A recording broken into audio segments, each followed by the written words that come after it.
Number 5. When I was about 8, I moved into a new house located in Illinois. My dad was a chef, so he was never home, and my mum lived in Illinois as well, as they were broken up. The house, it was literally located in the middle of nowhere. There were about 3 other houses beside us, but we lived on the very top of the hill. Every day, I had to walk up this giant hill to get to my house. One day, I was walking up the hill and I saw what looked like a person looking out of my bedroom window, cupping their hands around their eyes.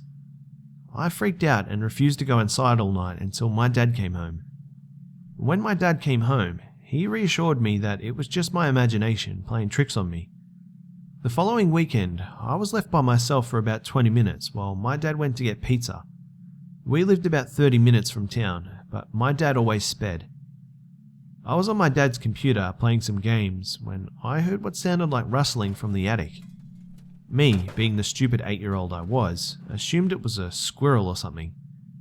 Later, when my dad got home, he ran inside the house, pale and rushing for the home phone. I asked what was wrong, and he said that there was a lady on top of our roof laying down, smiling at him, and she looked really demented. He proceeded to call 911 and told them what happened. The police arrived about 15 minutes after he called.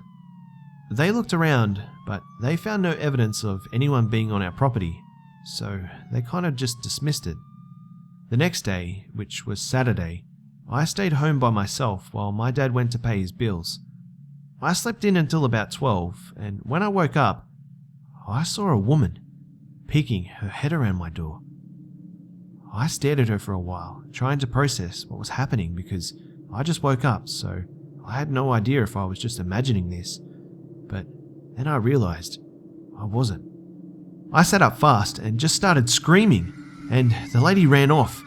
My dad let me have a softball bat in my room, just in case there ever was an intruder. I grabbed my bat and walked around the house looking for her, but I never found her. I was horrified. I called my dad and he came home immediately. He called the police again and they arrived very fast. As I explained what happened, they heard rustling in the attic. They asked my dad if it was okay for them to check the attic. My dad, condescendingly, said, "That's fine, just be careful. I think there's squirrels up there." They climbed up and we didn't hear anything for a solid 5 minutes. But then we heard 2 officers yell, "Get on the fucking ground, now!" Then one of the officers came down and told us to go outside, so we did. About 5 minutes after that, they walked out with a lady that was just staring at me. She was in cuffs. She was wearing my dress and she had my clothes on and my jewelry.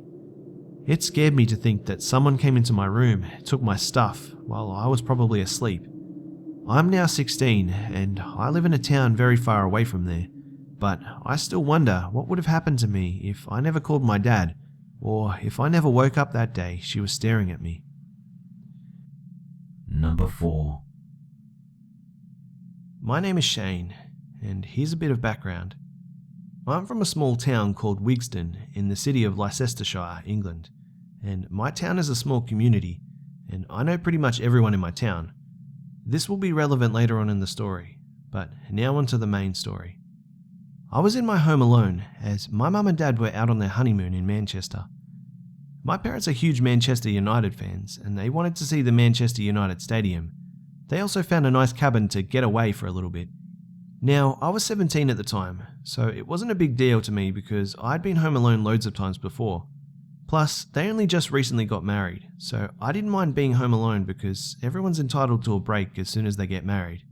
All was well as I was listening to my music on my MacBook and playing along to songs on my guitar in my bedroom upstairs. It's next to my dad and mum's room, and we have a bathroom opposite my room, so as soon as you come up the stairs, my room is the first thing you see. The next thing I know, I hear a car pull up on my driveway. Now, our driveway is rather small, and if you were to stand in the living room, you can see outside the front of the house as we have a large 4-sided bay window. So I went downstairs and peeked out of the window, just out of sight. I was hiding behind the brown curtains we have, and there was this old-looking man who seemed to be in his late 30s or early 40s, and he was driving a Ford Fiesta, but I thought nothing of it as I was expecting a parcel delivery that day anyway. And sometimes in our town, we have some private deliveries, so it all seemed pretty normal. When he got out of his car and started walking towards our door, I noticed there was no parcel inside, so I found this a little bit weird. My doorbell rang and I went to the door and slowly opened it, and I said, Yes? He said, Hi, I'm a friend of your dad's. He asked me to check up on you while he was away at work. My name's Jim. At the time, I knew my dad was away on his honeymoon with my mum, so red flags went off. I said, Oh, well, I'm fine, thank you. Bye. Aren't you going to invite me in? He said. He said this in a disturbing tone, so I said, No, I have a lot of things to do and I'm very busy. I have to go to the shops and get some things. He huffed and said, Oh, okay, fine. Maybe next time. And he walked back into his car and sped off. As soon as he left, I rang my dad and told him about the situation, and my dad said that he never heard of anyone called Jim in our town before, and he thought it was funny because he thought that the man must have had the wrong address or something. But I honestly felt sick because I nearly believed him. That is, until he said that my dad was at work. I remember having shivers run down my spine at the time, but I shrugged it off after this, as I just told myself that he had the wrong house. So I went back upstairs and put my music on to try and forget about what had just happened, but I sure was shaken up for the rest of the day. As soon as it hit 11 PM, I was fine. In fact, I'd almost forgotten about the creepy guy from earlier, so I tried to get some sleep. I was awoken by smashing glass. I panicked and I looked out of my bedroom window, but I could barely see anything. It was pitch black outside. But in the corner of my eye, I could see car lights with the full beam on. And finally, after what felt like minutes, my eyes adjusted to the darkness. And what I saw made me have a feeling of dread wash over me, and the hairs on my whole body stood upright. It was the same green Ford Fiesta from earlier, and this creep, he was inside my house. I could hear footsteps coming from downstairs, so I called the police and grabbed my multi-pocket knife tool. It was the one I was using to restring my guitar. I waited and waited until I heard footsteps coming from upstairs, and he started pushing my door open. As soon as his foot was in the door, I ran and pushed all of my body weight on the door and crushed his foot. He let out a heart-wrenching scream, so I knew he was in pain. As soon as I opened the door, I saw him on the floor, so I kicked him in the face and booked it out of there, and I waited in a big bush on the other side of the road of my house. Finally, to my relief, the police showed up and entered the house. They must have been in there for around 10 minutes, but they finally arrested that punk. He was hiding in my wardrobe with a bread knife he took from my kitchen, and they also found some rope and some duct tape. The police told me that there had been many reports on this guy, telling young teens that he's a friend of the family, and then he would try and kidnap them for ransom. He had been wanted for a while for similar crimes, and I'm not sure what came of him, but the police also told me that I was very lucky and that I did the right thing. They called my mum and dad, and they were on their way back as soon as they heard. After this incident, I now keep my pocket knife next to my bed when I sleep. Number 3. I lost my wife 2 years ago, and my son's twin. It happened in a car accident in which a drunk driver ran them off the road and they hit a tree while returning home from the store. My son was 6 at the time, and I lived in a big house on 4 acres because my wife and I planned on having a big family. The layout of the house is as follows. My room entrance was next to my son's room entrance, and all you needed to do is make a quick left after you exit my son's room and you would be in my room. Next to my room is another bedroom we use as a playroom for my son and his friends. Across from that room is the kitchen, and then straight down from my son's room is the living room and the front door. Beside our house, there's a cottage that my little sister rented for me that was down the driveway of my own property. Across the street lived an elderly couple whose house faced the cottage, and you could see in the front room of the cottage from there. Jake, my older neighbour, he was a retired drug cop for the county, and he was responsible for German Shepherd breeding, and he had dogs that were a part of a K9 unit around the county. They had 2 pups left out of the one litter, and when my wife and son were alive, they gave each of my boys a female puppy to raise as their own. The boys would go over to the old couple's house when I fixed the easy jobs for them, and they'd invited us over to dinner for helping them out. Sometimes my sons would sleep over at Jake's house when I or my wife couldn't be home to watch them. My sons would sleep over at the old couple's house because they acted like grandparents to them. Lucky my son could bring his dogs over too. Anyway, my sister got married to a guy who had 3 teenage sons and a daughter 6 months after my wife and son died. Since the cottage only had 3 bedrooms, 1 bathroom and 1 kitchen and a family room, my sister asked me if they could rent out the big house. No one in my family was happy that my sister married her boyfriend. The guy was creepy, and one of his sons, Kyle, would harass my boy every time the family got together. When Kyle got near my boy, both dogs, Ash and Tara, would go crazy and growl when Kyle or anyone from his family came near. Ash and Tara didn't like my sister either, and it was a bit strange. One day, my son was playing out with his friends, and Kyle stated that he would kill Ash and Tara. I just turned the corner and told Kyle, "If you hurt my son or his dogs, I'll make sure you will not have your next birthday."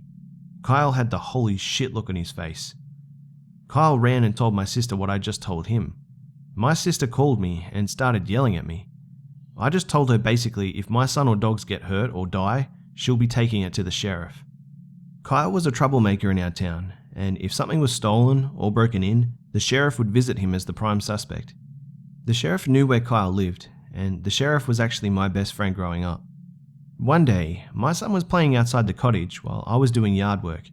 Kyle pulled up in his car and started yelling at my son that he was going to beat him up and going to slit his throat. Every time Kyle did this to my son, he would cry and yell for me. One night at Jake's house, the older gentleman, I was telling him and his wife just to be careful because Kyle was unstable and so was the rest of the family. A few months later, someone broke into their house and they met Jake's German Shepherd, who didn't like anyone but the couple and my son. Before Jake's 2 dogs could get a bite of the intruder ran out of the house and shut the door. Unknown to the intruder, Jake had a silent alarm system that went off. And, well, naturally, the sheriff came across to the road to ask Kyle some questions, like where he was and so forth.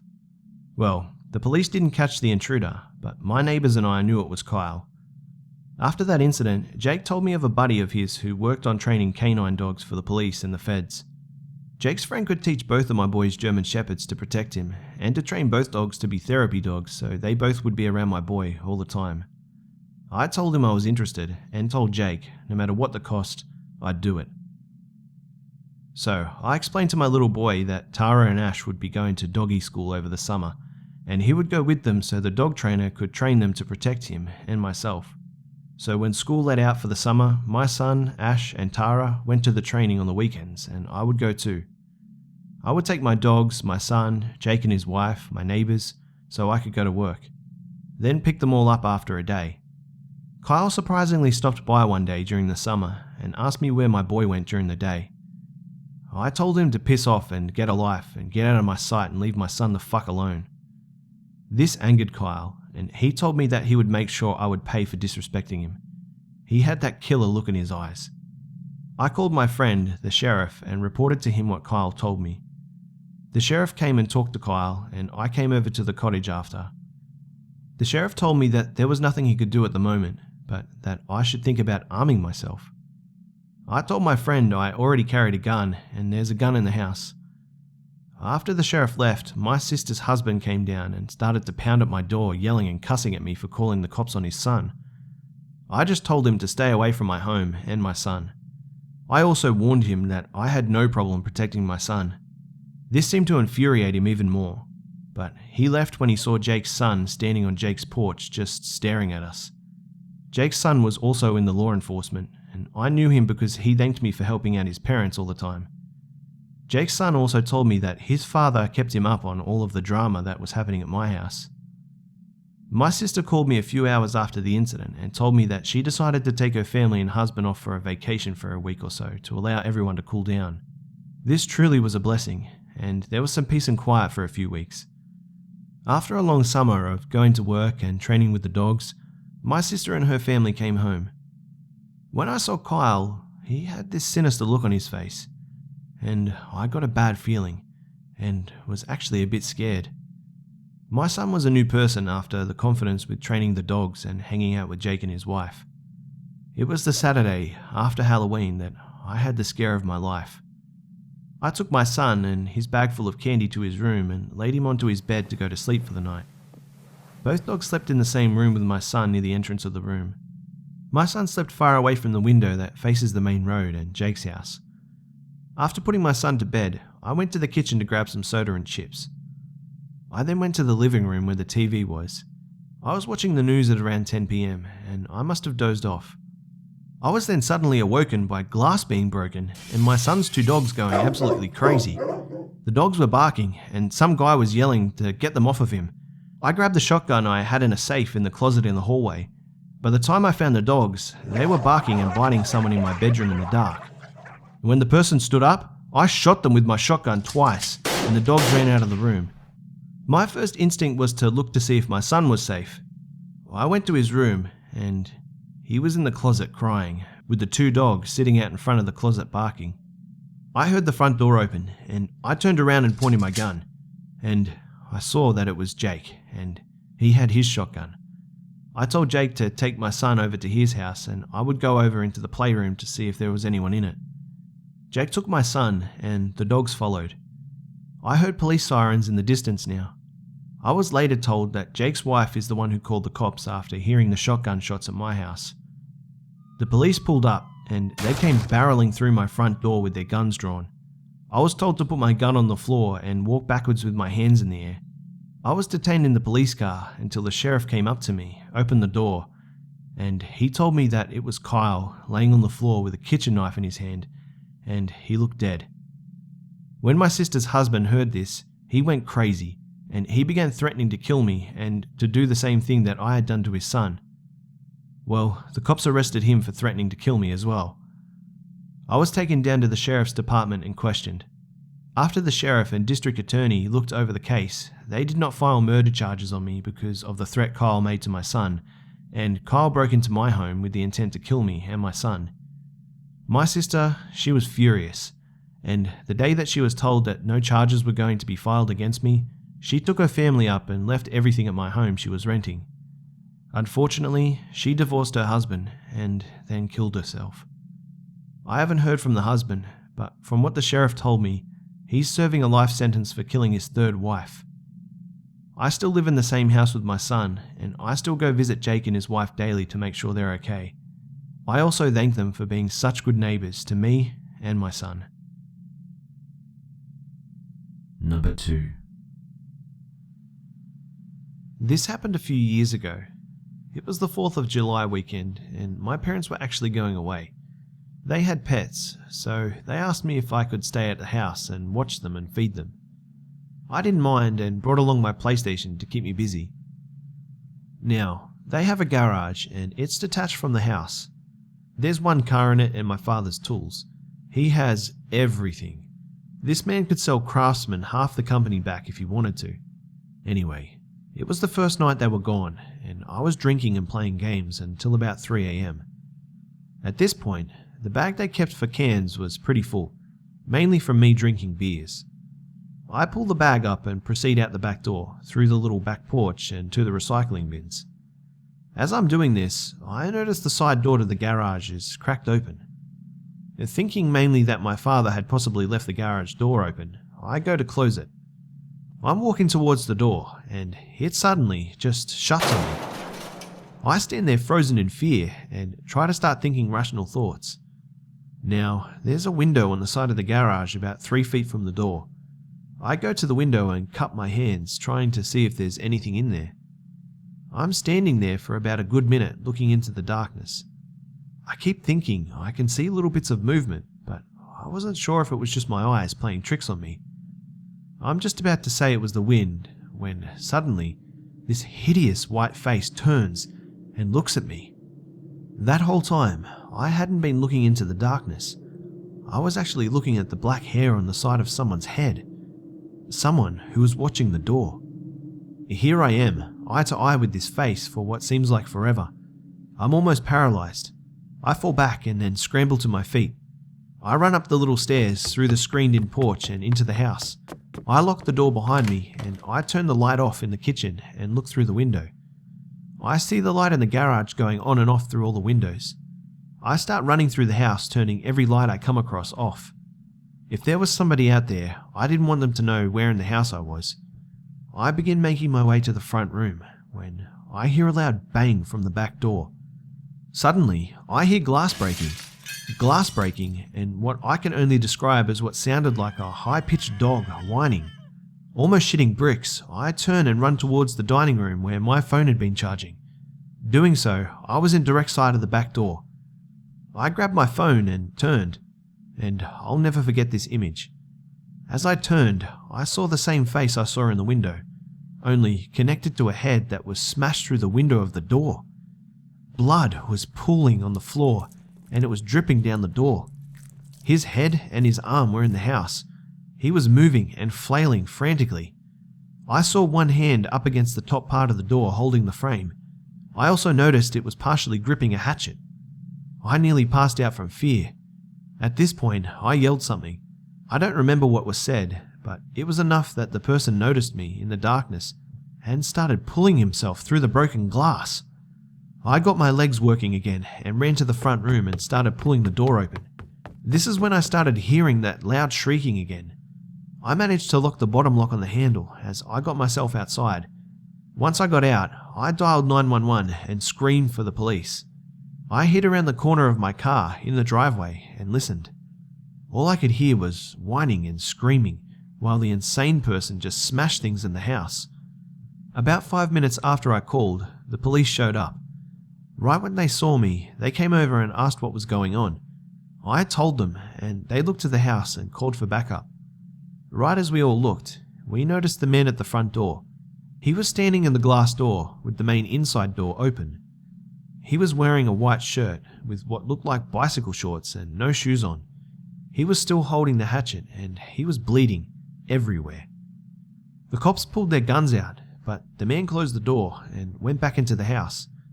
At this point, the cops noped the fuck out of there and decided that calling a SWAT team was a better idea. They raided the place, and when they did, they found the man naked, hiding under my parents' bed. He had smashed pretty much everything in the house, and there legitimately was blood on everything.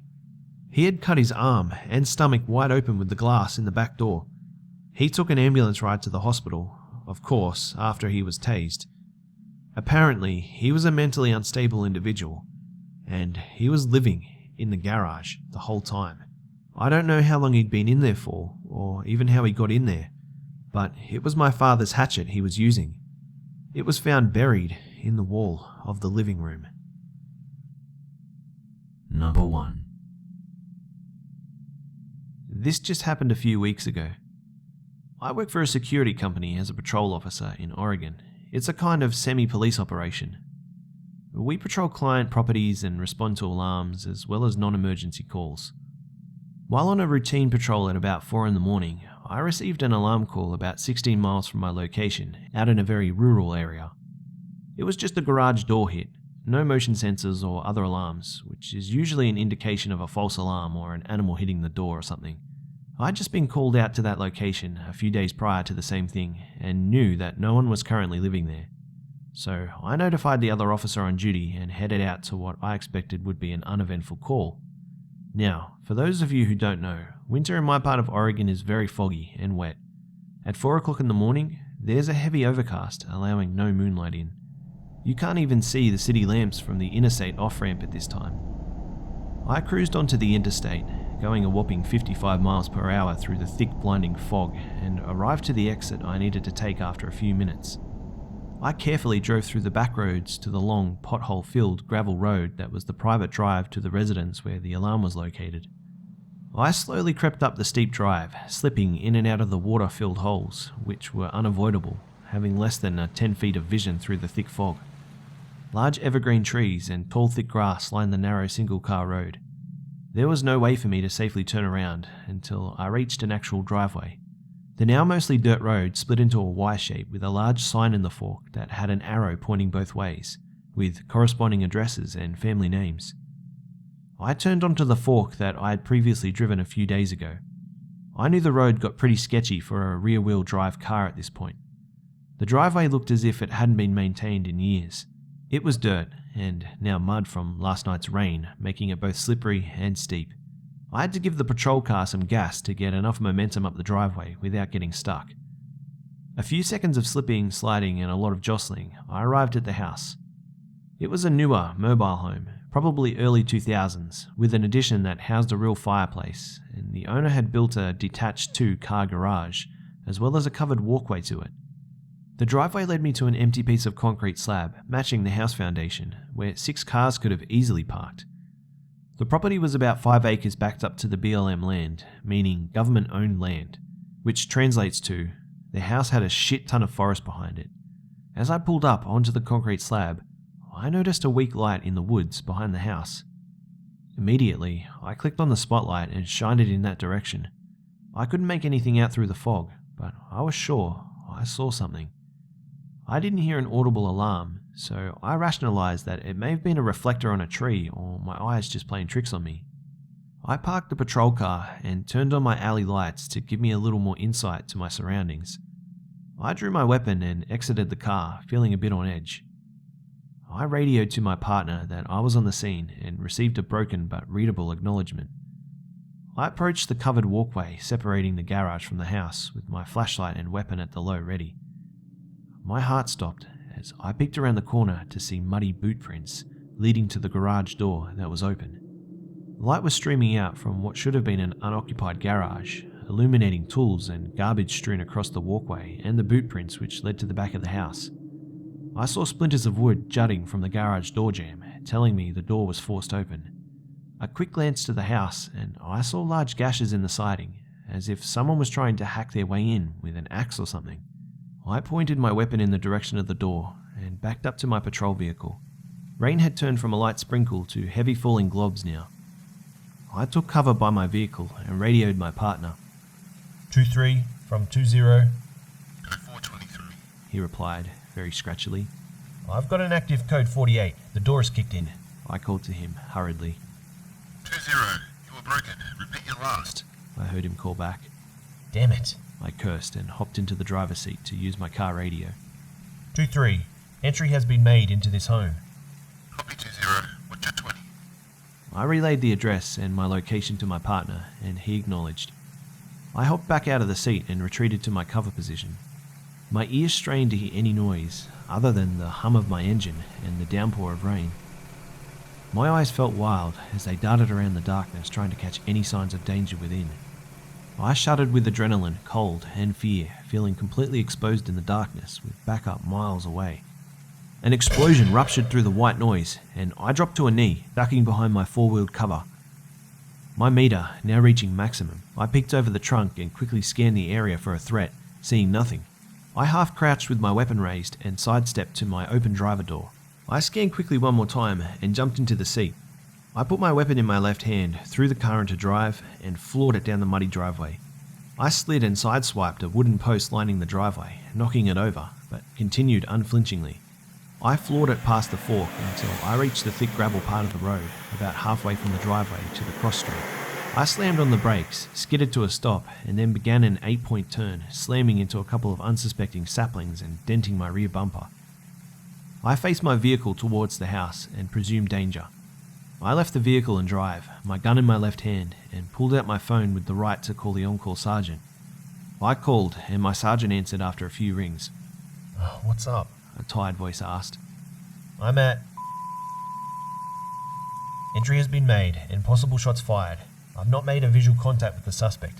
I retreated to a safer location. Officer 2-3 is en route. Text me the address. I'm on the way. He answered, and then hung up. I fumbled with one hand to open up the messaging app on my phone, the bright screen blinding me. As I typed out the address, the piercing scream of the home's audible alarm rang out through the night. I sent the text message to my sergeant, then radioed my partner. 2-3 from 2-0. No answer. 2-3, 2-0. I repeated, slower. 20, I can barely read you. You're coming in broken. ETA 7 miles.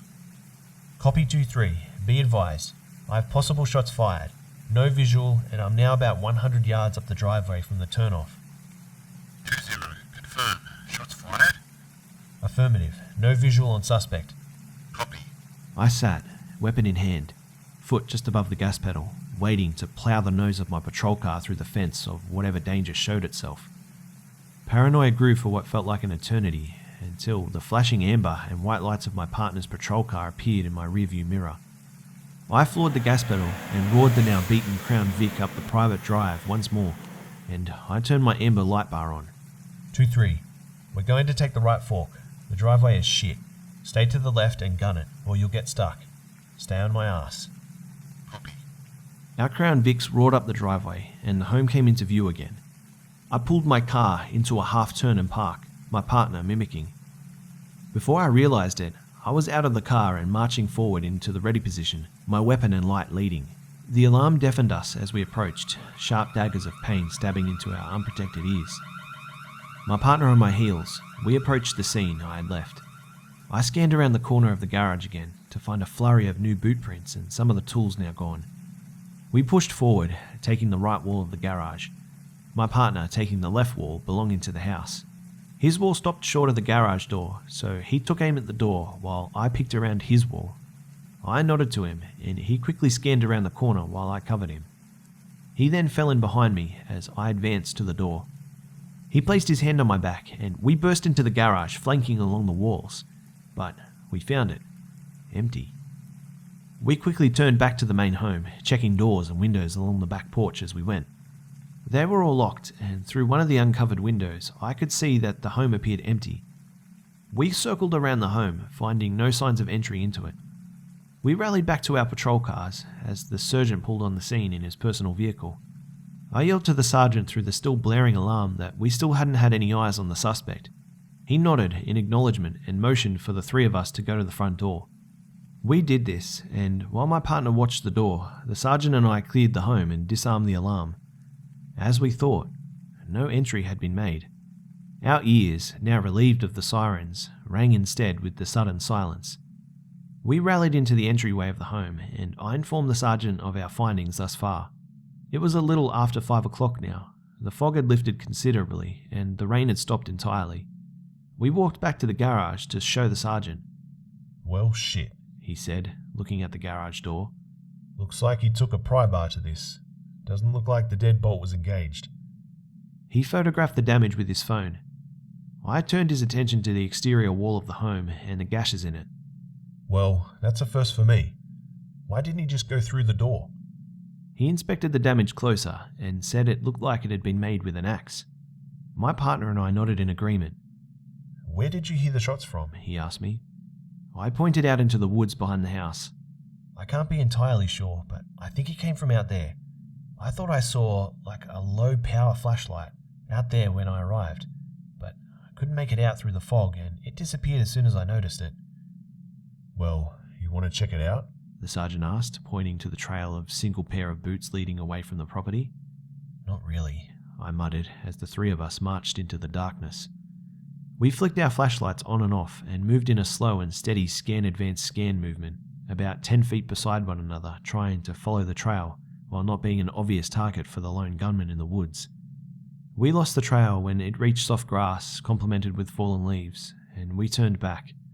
The sergeant sent my partner back on patrol while we secured the garage, notifying the property owner and informed the alarm company. It was a bit after 6:30 when we finished photographing everything and speaking with the property owner about every detail of the incident. Dawn was now providing enough light not to require flashlights anymore, and the fog was now very faint. We decided to go investigate the backyard again, in the light. What my sergeant found though, simply as it was, made me feel sick to my stomach. The trail, it had split, and the path we missed before led to where I had seen the light. Along that path, we found what appeared to be imprints in the mud of someone laying down, and beside it laid a single 30-06 casing.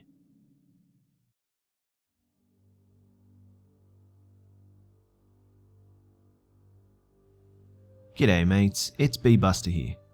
Well, I hope you enjoyed the video guys, and be sure to be safe during the Christmas season when the break-ins are high, you filthy animals. I really hope you guys get that pun, otherwise I'm going to sound like a complete jerk. Anyway, thanks again to the Hive members that bravely shared their story for us all here, and I hope you're all doing well. For the chance to have your story feature in a video, you can send your story to my email, which is in the description below. And as always, keep them coming guys, as this channel relies upon your stories to continue. Also, please do me a favor and just state in your email what your story is about in the description, and also provide me with a short written statement of consent just so that I can be above board with everything. Please also remember to tell me in the email if you would like to remain anonymous, and please change any names if you don't want particular names to be shared. So guys, as we approach the Christmas break, I just wanted to say a huge thank you to everyone who has supported the channel this year. It's December now and we're getting really close to the end of the year, and it's just been an amazing 6 months. I'm really excited for the next year too. I really feel like the channel is now in full swing, and I'm looking forward to some more creepy countdowns and scary stories to make all of our nights more enjoyable in 2016. You guys have been so incredibly supportive this year, and I've really appreciated all of the kind words and constructive criticism you guys have been offering. I feel like because of all of you guys, I'm a much more confident and better content creator, and that the content I'm now creating is really top notch. So thank you guys so much for all of your support. Also guys, this Christmas, I want to try and bring out a mega video with all of the best stories of 2015 thanks to all of the positive feedback from the Twitter and Facebook fam. I'll mostly be including the stories that made it to the #1 position in the videos, but let me know in the comments below if there are any stories you would really like to be in the top stories of the 2015 compilation video. And be sure to upvote any stories you'd like to see so that I know to include it down below. Also guys, it's been a little while since I've done a Q&A video, so I thought maybe if you guys want me to do another one of those, let me know in the comments below. As always guys, it would be awesome if you could like, share, comment, and subscribe if you're new. Don't forget to follow me on Facebook, Twitter, and Instagram for updates throughout the week. You can also catch me on my second gaming channel, all of which have links in the description below. Thanks for always tuning in guys, and for all of the love and support, and I'll see you mates in the next one.